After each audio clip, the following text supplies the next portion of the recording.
To global channel Jayanti Ameer Shetty tip and cooking channel కి స్వాగతం. ఈ టిప్ ని సెలెక్ట్ చేయండి, షేర్ చేయండి, సబ్స్క్రైబర్ చేయండి. మొదటిగా ఈ ఛానల్ చూసేవాళ్ళు సబ్స్క్రైబర్ చేసుకోండి. కార్తీక పౌర్ణమి ఎప్పుడు?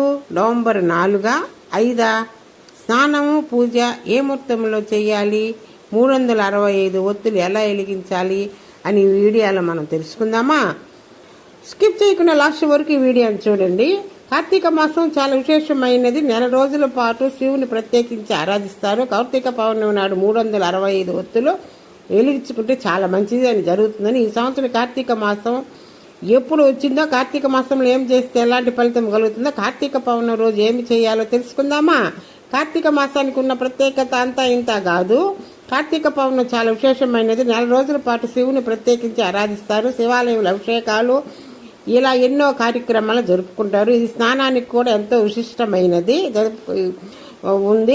అలాగే కార్తీక మాసంలో వచ్చే పౌర్ణమి కూడా చాలా విశేషమైంది. కార్తీక పౌర్ణమి నాడు 365 ఒత్తులు వెలిగిస్తారు. ఈ సంవత్సరం కార్తీక మాసంలో ఎప్పుడు వచ్చిందో, కార్తీక మాసంలో ఏం చేస్తే ఎలాంటి ఫలితం కలుగుతుందో, కార్తీక పౌర్ణమి రోజు ఏం చేయాలో వంటి విషయాలు ఇప్పుడు మనం తెలుసుకుందాము.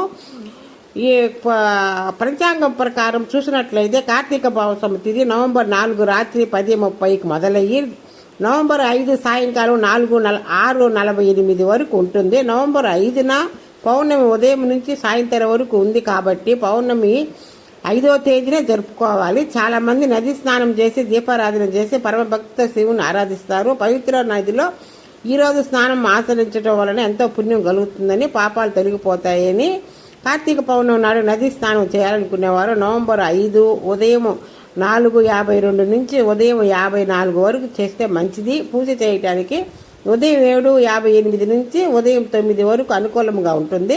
సాయంత్రం దీపారాధన చేయటానికి మంచి సమయము సాయంత్రం 5:15 నుంచి 7:05 వరకు చేస్తే చాలా మంచిదంట. కార్తీక పౌర్ణమి నాడు 365 ఒత్తులు వెలిగించటం కంటే చాలా మంచి జరుగుతుందని చాలా మంది ఆ రోజు ఉపవాసం ఉండి